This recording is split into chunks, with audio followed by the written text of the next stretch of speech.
Mister ladies மெய் என்பவர்களுக்கு உங்கள் பாரம்பரிய வைத்தியர் உங்கள் ராஜசூரியன். அற்புதம், ஆனந்தம். நிறைய பேர்த்துக்கு உடம்புல இரத்த பற்றாக்குறை ஏற்பட்டு, ரத்தமே இல்லை சார், ரத்தமே இல்லை. அதாவது இன்னொரு விஷயம் இருக்கு, இரத்த அணுக்களுடைய வீரியம் அப்படிங்கிற விஷயம். அதில் வெள்ளை அணு சிவப்பணுன்னு ரெண்டு இருக்கு இல்லையா?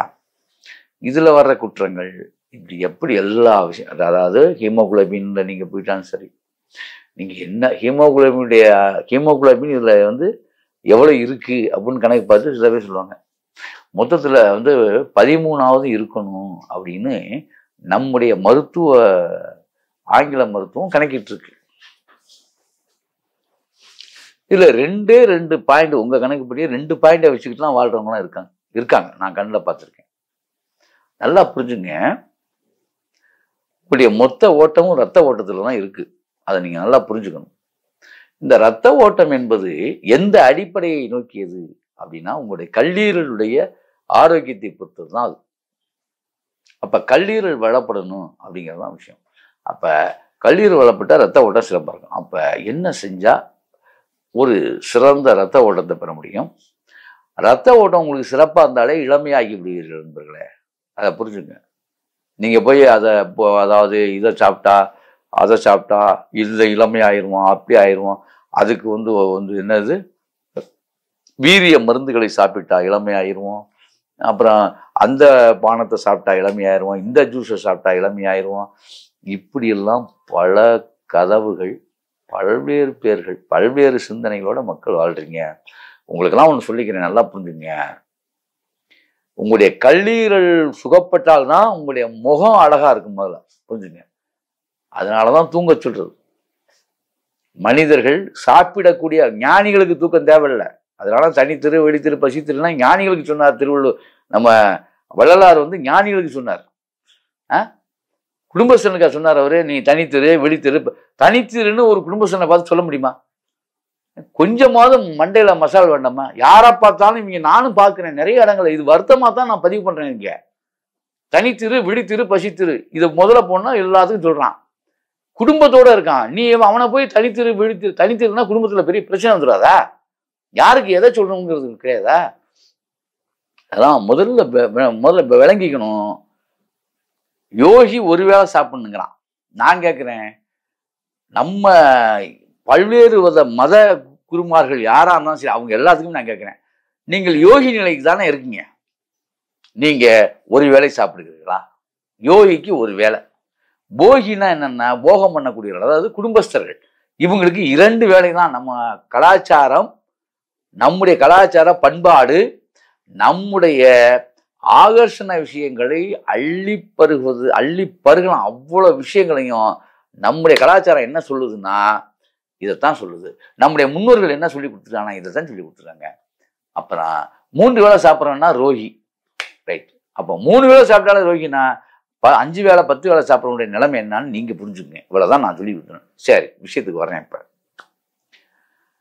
இப்ப இந்த கல்லீரல் சிறப்படைன்னா பசித்த பின் புசிக்கணும். முதல்ல அடிப்படை அதுக்கு தான் இதை சொல்லிக்கிட்டு இருக்கேன். பசிக்காம சாப்பிடவே கூடாது. கல்லீரலுக்கு வேலையை நீங்க கம்மியா கொடுத்துட்டீங்கன்னா நீங்க அழகா இருப்பீங்க. அது தெரியுமா உங்களுக்கு? லிவருக்கு வேலை அதிகமா கொடுக்கவே கூடாது. அப்ப எப்பப்பெல்லாம் லிவர் கஷ்டப்படும் தெரியுமா? எண்ணெய் பொருள்கள் அதிகமாக உள்ளே போனால் உங்களுடைய லிவர் ரொம்ப கஷ்டப்பட்டு தான் செரிமான தன்மையை உருவாக்கும். இந்த மாவு ஐட்டங்கள் அதிகமா, மாவு பொருள்னா இட்லி தோசையை நான் சொல்லலை. இந்த புரோட்டா, போண்டா, மிக்சர், இந்த மாதிரி ஐட்டங்கள், எண்ணெயில் தோய்த்த ஐட்டங்கள், இன்னும் என்னென்னமோ இருக்கு. அந்த ஜாமு, இந்த ஜாமு, குலோப் ஜாம், அப்புறம் இங்கிட்டு போயிட்ட இது ரசகுல்லா, அந்த குல்லா, இந்த குல்லா, உங்களுக்கு நீங்களே குல்லா போட்டுக்கிறது. இப்படிப்பட்ட உங்களுக்கு இந்த ரசகுல்லா குசகுல்லாக்கெல்லாம் போனா எல்லாமே சீக்கிரமே பல்லாக்கில் ஏற வேண்டிய கண்டிஷன் ஆயிடும். ஆக நான் ஒரே ஒரு விஷயத்த சொல்லிக்கிறேன், இதுல இருந்து விடுதலை ஆகும். அது என்றாவது ஒரு நாள் சாப்பிட்றது வேற. இதே நான் ஸ்வீட் இல்லாமல் இருக்க மாட்டேன். அப்ப எதுக்கு தாங்க வாழ்றான்? இதுல வேற ஒருத்தன் தத்துவம் சொல்லிக்கிறது. அப்புறம் அவன் தான் அப்புறம் பெட்ல படுத்துக்கிட்டு, ஐயா எப்படியாவது என்னை காப்பாற்றி விடுங்கள் ஐயா, நான் நிறைய வைத்தியர்களை பார்த்து விட்டேன், உங்கள் மீது மிகுந்த நம்பிக்கை வைத்திருக்கிறேன், நீங்கள் நினைத்தால் என்னை காப்பாற்றி விட. இப்படிதான் வசனம் பேசிக்கிட்டு உட்கார்ந்துருக்கிறது. நான் சொல்றது என்னன்னா, அவனுக்கு தலைவலியும் காய்ச்சலும் தனக்கு வந்தா தான் தெரியும். அதனால நீங்க முதல்ல வந்து உணவு கட்டுப்பாடுக்குள்ள வரணும். அப்ப அதாவது வேற ஒண்ணும் இல்லை, உங்களுக்கு வந்து எளிய முறையில் இப்ப சொல்லிடுறேன். இவ்வளவுதான், எல்லாமே எளிய முறை தான். இதை நீங்க செயல்பாடு உங்க கையில இருக்கு, இவ்வளவுதான் விஷயம். அப்ப கல்லீரல் வந்து சரியா இருந்துச்சுன்னா ரத்த ஓட்டம் சீரடையும். அப்ப ரத்த ஓட்டம் சீரடைஞ்சா மொத்த ஓட்டமும் சிறப்பா இருக்கும். கண்ணுக்கு நல்லா, அதாவது கண்ணுல நல்லா பார்க்கலாம், காதுல நல்லா கேட்கலாம், எல்லா அவயங்களும் பழுதாகாது, இதய மாற்று அறுவை சிகிச்சை தேவையில்லை, கிட்னி கெட்டு போகாது. 100 வயசு நீங்க வாழ்ந்தாலும் எல்லா அவயங்களுமே வேலை செய்யும். எது சரியா இருந்தா? லிவர் சரியா இருந்தா. லிவர் சரியா இருந்தா தான் ரத்தம் நல்லா இருக்க போதே. ரத்த ஓட்டம் கொஞ்சம் கொஞ்சம் குறைந்து கம்மியா போனா தானே பிரச்சனை வரப்போகுது. ரத்தம் சுத்தம் இல்லாம போனா தானே பிரச்சனை வரப்போகுது. அப்ப என்ன செய்தால் இதெல்லாம் சரியா இருக்கும்? தினமும் நீங்க செய்ய வேண்டிய அற்புதமான ஒரு விஷயம் இருக்கு. தினமும் நீங்க செய்யணும். இதை செஞ்சிட்டீங்கன்னா உங்களுடைய ரத்த ஓட்டம் அவ்வளவு சிறப்பா இருக்கும். உண்மை. என்ன செய்யணும்? தேங்காய் பால் காலையில. நீங்க காலை உணவை இதை நீங்க சாப்பிட்டீங்கன்னா தவிர்த்தரணும். அதை முதல்ல புரிஞ்சுக்கணும். 200 ml தேங்காய் பால். தேங்காய் பால்னா வெறும் தண்ணியை விட்டுக்கிட்டு கிடையாது. நல்ல கொஞ்சமா தண்ணி விட்டு தேங்காயை அரைச்சு அதுல இருந்து பால் புழிஞ்சு எடுக்கணும். 200 ml எடுக்கணும். தாய்ப்பாலுக்கு நிகரானது தேங்காய் பால் என்பதை அன்பர்களே நீங்க புரிஞ்சுக்கணும். அதுல வந்து ராஜகனி என்று சொல்லக்கூடிய, இன்னைக்கு சொல்றேன், அதுக்கு பேரு ராஜகனி. ராஜகனி என்று சொல்லக்கூடிய எலுமிச்சம்பழம். அதுல வந்து தேங்காய் பால்ல அரை பழம் எலுமிச்சம்பழம், 200 ml பால்ல அரை எலுமிச்சம்பழத்தை புழிஞ்சிடணும். அவ்வளவுதானா சார்? முடிச்சிட்டீங்களா சார் அப்படின்னு கேட்காதீங்க. ஏன்னா வேகமா குடிக்க நீங்க தயாராயிட்டீங்கன்னு எனக்கு தெரியுது. ஏன்னா இளமையானும்ல. 2 விஷயம் இங்க நான் ஏன் தாமதிக்கிறேன்னா, சுகர்காரங்களுக்கு என்ன செய்யறது, இவங்களுக்கு என்ன செய்யறது நான் சிந்திக்கிறேன். தேன், சுகர் இல்லாதவங்களுக்கு தேன் கலந்துக்கணும். எவ்வளவு தேன் கலக்கணும் சார்? 100 ml தேன் கலக்கணும். 100 ml தேன் கம்பல்சரியா கலக்கணும். சார் விலையெல்லாம் கூட சார், அதை பத்தி எனக்கு தெரியாது. சுத்தமான தேன், மலைத்தேன், கொம்பு தேன் எதுவா இருந்தாலும் உண்மையான தேனை கலக்கு. 100 ml தேன், 200 ml இந்த தேங்காய் பாலுக்கு ஒரு அரை எலுமிச்சம்பழத்தை பிழிஞ்சு விட்டுட்டு அதோட 100 ml தேன் கலக்கணும்.